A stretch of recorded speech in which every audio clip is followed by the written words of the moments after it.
Hello YouTube fam, welcome back to my channel. If you're new here, my name is Tinaye. I am a PhD student in Canada and I am majoring in civil engineering. My focus, the focus area of my research is construction safety. So in today's video, I'm just going to be taking you guys through my literature review process and how I analyze my papers. This is something that I have taken some time to get to. I struggled quite a bit in the beginning because I was never like a big reader.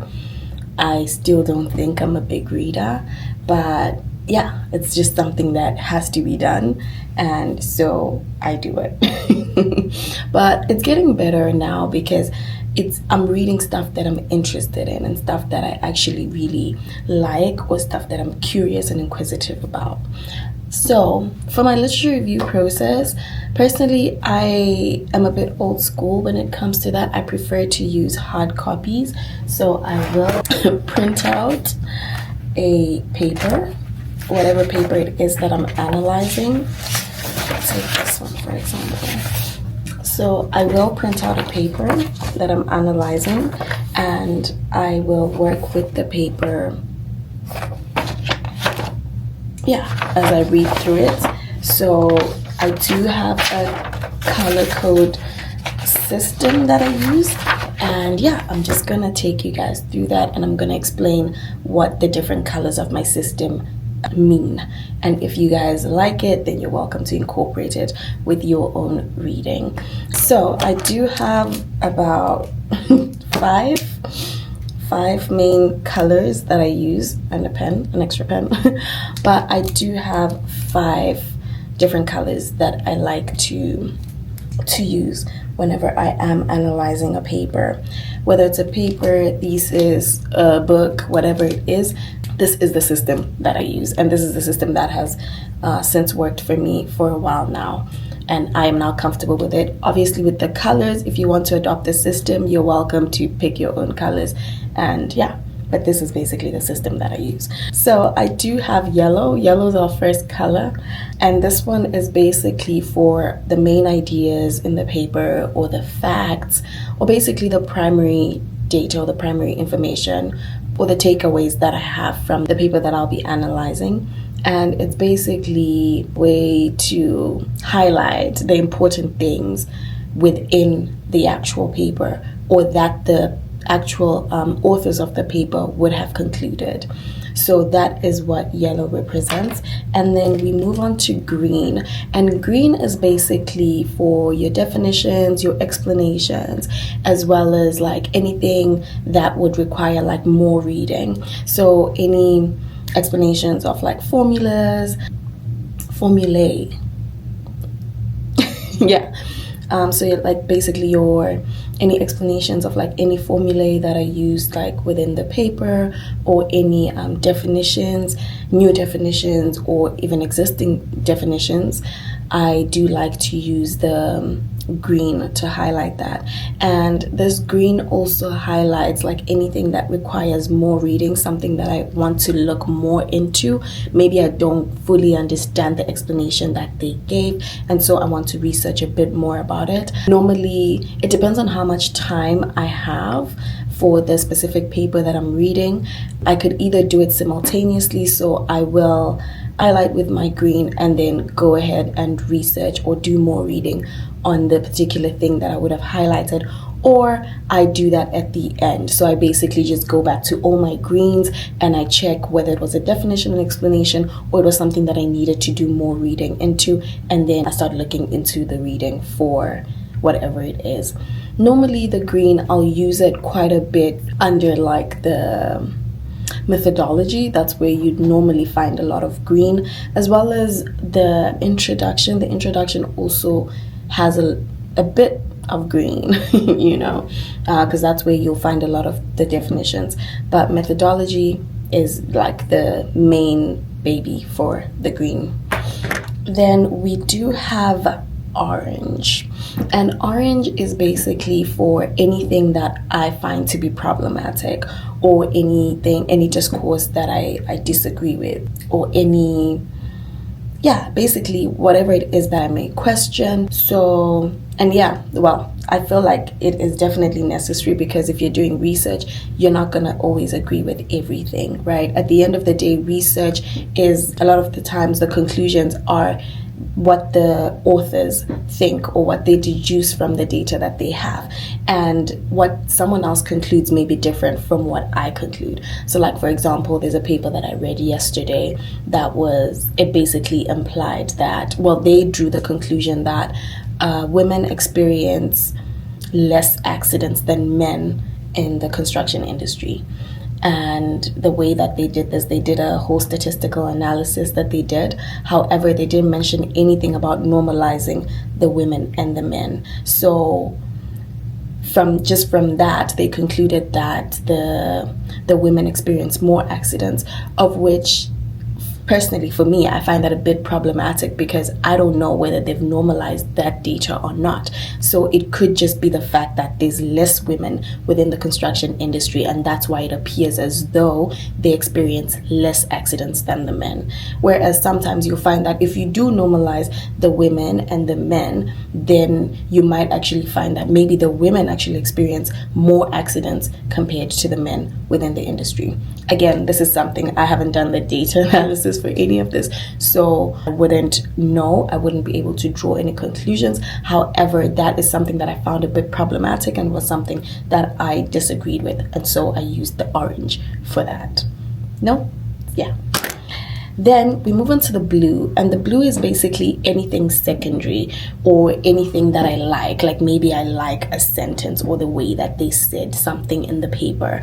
So it may not necessarily relate to my research or feed into my research. However, I like the structure of the sentence or the way that they phrased everything, or it's like a general statement that I liked, that maybe I might want to add to my paper or like to tweak, and then, so it's either something that I like or something secondary. So like maybe it's a reference, right, that they used. And because in research, one thing that you can't do is you cannot reference a secondary source. You have to reference the primary source. And so sometimes I then want to look for the actual paper. And yeah, so normally I'll do this at the end after reading the whole paper and analyzing it. Then I'll go back and see if there are any specific papers or additional papers that I want to read that were quoted in this paper or whose references were used in this paper. And I'll basically go and look for those papers. Going back and looking at additional references that are quoted in the paper actually happens a lot more often than I expected when I first started. And yeah, I actually get to discover more papers. Initially, when you do start reading for, if you're preparing for your literature review and all of that, you do a literature search, and more often than not, you just find maybe common papers or the really popular papers and all of that type of stuff, right? And the truth is you don't actually find all the papers. And so going through literature and reading through literature, you get to discover more and more papers as you go. And the blue is very important for that type of stuff, because then I get to discover more and more papers. Initially when I started, I did my literature search, and honestly, I really failed to come up with that many papers. I think as a start, at least for my topic, within Canada, I only managed to find, I think, about 30 or so papers. And then once I started reading papers, then you get more and more papers, especially when you go through review papers, literature review papers. Those ones really open Pandora's box when it comes to research papers. And those are some of my favorite types of research papers to go through, especially when you're looking for more literature to find or to read. Then we have our red pen, and this red pen I use this for underlining, and this is usually to underline very important things, very, very important things, crucially important things things that I know that I will definitely need for my research, or things that I will want to refer back to in my research. And yeah, that's pretty self-explanatory, like very important. And then I do have a pen. It can be black or blue, whatever, but it's just an extra pen that I do have. And this is basically just to make notes on the side of the paper. So normally when I read, because I like to read on a hard copy, I do also have a notepad on the side. So typically I would have like my paper as well as my notepad over here, and then on the notepad I'll be making additional notes that I may need, or like thoughts that I have. Like, when you're reading papers, you can get like little snippets or little nuggets that you want to write down so that you don't forget. And so I do this quite a bit, and so that's what I use the notepad for. And then also I will write like in the margins if there's space. I'm not sure if that's clear, but if there's like space there, I will like write some other stuff. Then additionally, I like to just have an extra pen, and this is just like, it can be any color pen. For this particular paper, I did use a purple one, and this is just to highlight other additional information. It's like the other stuff. It's not really pertinent to the research. It's not like crucial for me to like remember or know or all of that, but it is also something that I would like to take note of in the paper, so that whenever I do go back to the paper, for example, it's something that can like still jump out at me. Like for example, over here I did highlight like the study period that they used, right? I did that because I am going to be using data from a certain study period, right? So I also want to see what study periods other papers are using, and that in turn can also help me with my paper when I then finally decide that, okay, I'm gonna do 10 years, or I'm gonna do 20 years study period, or I'm gonna do 30 years study period, because it's something, then now I have a concrete reason for why I am using 10 years. Like maybe it's something that is commonly done within the field. No, small things like that. Then that is basically it. That is my color-coded system with all my colors. Oops. Yeah, that is it. That's basically my color-coded system, and that is the system that I use, and it has worked pretty well for me so far. I cannot complain, and I find that it's very easy because I am one of those visual learners, and so when I see color, it really like points to the different things, and now I know what the different colors mean, so it's so automatic. It's become so automatic at this point that I just look, I know yellow, okay, primary, okay, maybe I'm looking to quote, or I'm looking to refer to something relating to this, so I know that, okay, I need to look at construction papers, and if I look at papers that analyze accidents, okay, there's yellow there, there's a main idea there, then I can just put that all together in my paper or anything like that.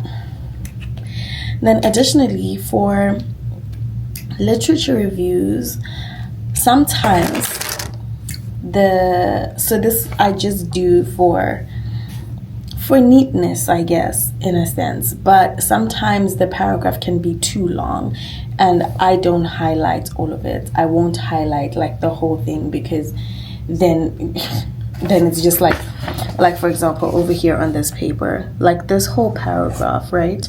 So basically from here to here, I normally, if I was just highlighting, I would have highlighted every single line like that, all the way like that, right? This is all secondary information. But yeah, sometimes I just didn't really like how that looked. And so, because now literally the whole page is like blue, for example. So normally I'll just draw like nice, like I'll just draw lines there.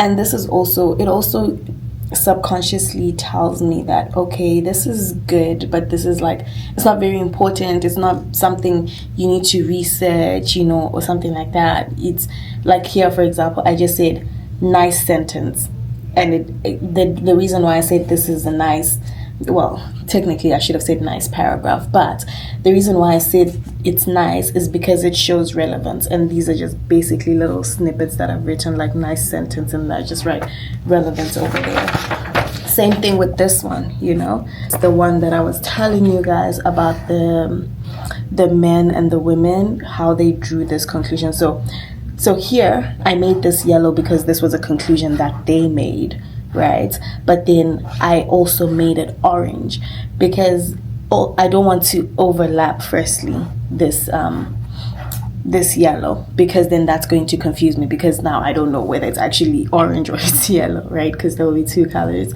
But secondly, I do want to highlight that I have got my reservations about this conclusion, and the reason why I've got my reservations is because of everything else that they said before that.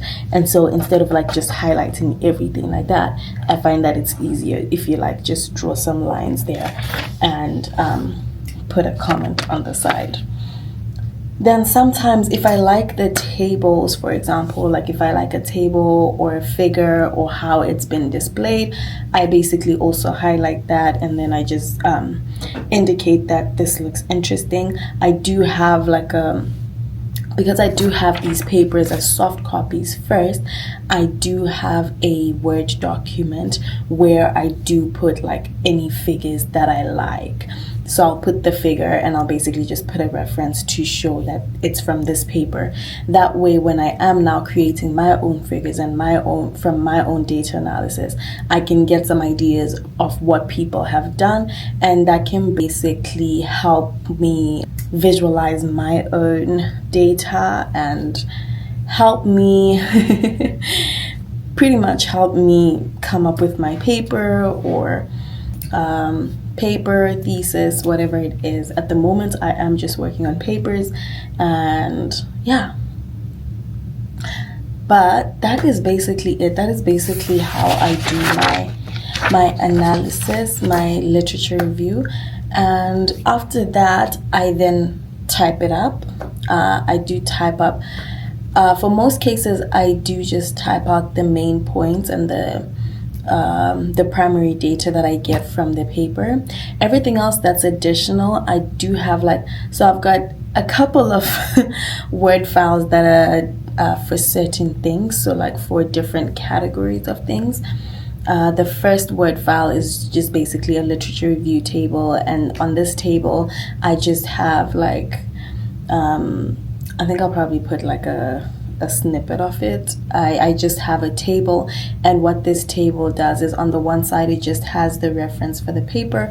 I do have a referencing manager that I use, and so I just use that to put the reference on the one side of the table in one column, and then in the other column I put mainly the primary data, so the primary points or the main points that I get from this paper, and whatever it is, like something additional that I might want to have in like my literature review for my thesis, right? Then secondly, I have a Word document that is with the figures, like the one I just told you. Like if I have a figure that I really like, I will open up the paper, take a screenshot of that, and then just put it, and then put the reference at the bottom to show that I like the idea of this table. And then that's basically it. Yeah, that's pretty much it. Now I am actually done going through the paper. So by going through the paper, what I basically mean is just like the reading and highlighting and, putting my little bits and nuggets there on the paper. Thereafter, so basically you can just take a look, you just see a lot of highlighted text, and pages, and a little bit of some notes. I also like to highlight like significant figures that I see in the table, because they'll sort of like just stand out to you, so you don't necessarily have to read the paragraph again. So like if I ever have to come back to this paper, well, which I will, so when I do come back to this paper, I can simply like just look at the table and be like, oh, okay, that stands out. So this paper was probably saying that fall at different heights, like over here was probably just saying fall at different heights is the highest, right? So it basically like just stands out at you. And then there's also like some numbers. I'll do the same like over here, like, you know, it's pretty, to me, I think because I now understand how I highlight my stuff or how I make my notes. So like you have to get a system that works for you. So this easily jumps out to me. I know that. So what this is saying is that like the products and materials have got the highest fatalities, and they also contribute. They have the highest percentage. However, when you come to the more severe or fatal accidents, you have your ladders and scaffolding taking over. That's basically what these little nuggets are saying, right?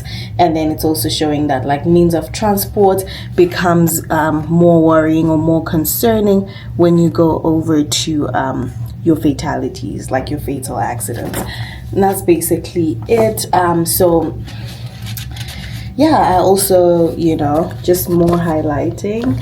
And then over here, I also like to incorporate some arrows here and there. These arrows basically mean is that here the number of total accidents is decreasing as you go through the week from Monday to Sunday. However, your severe and fatal injuries are also decreasing. They're also decreasing as you go down the week. However, this arrow is pointing upwards to show that to show that the numbers are increasing, to show that percentages are increasing.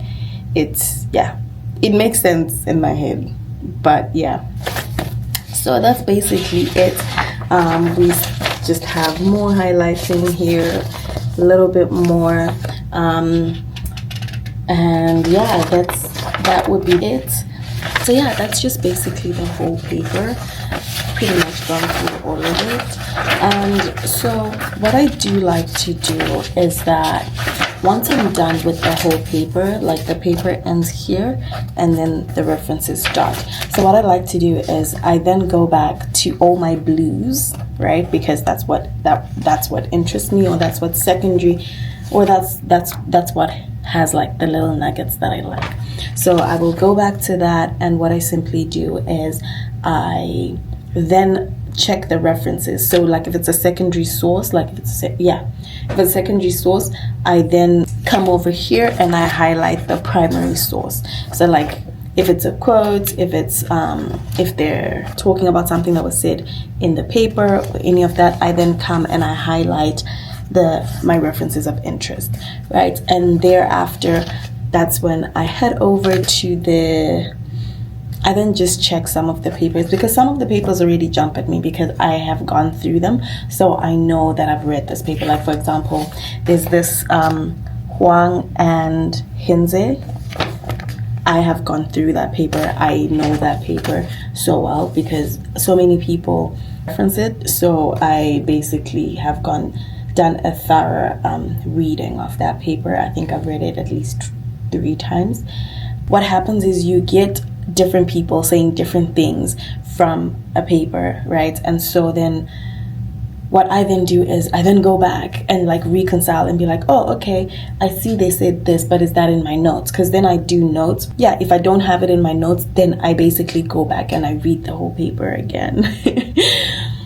It's quite tedious, but it is effective. Like you need to go through this. You need to like get through that stage, and you need, because at the end of the day, you do want to become an expert in the field. So you want to actually know what the different angles or what the different perspectives different writers have about how they conclude about certain things. Thereafter, what I then do is I write my notes. So all we've done right now is just basically the analysis, right? And I haven't really given my own nuggets or like my own two cents or like what I think about the paper or what it has to say, or I haven't like really documented what I need from this paper or what I could potentially need from this paper that could help with my project, right, with my research.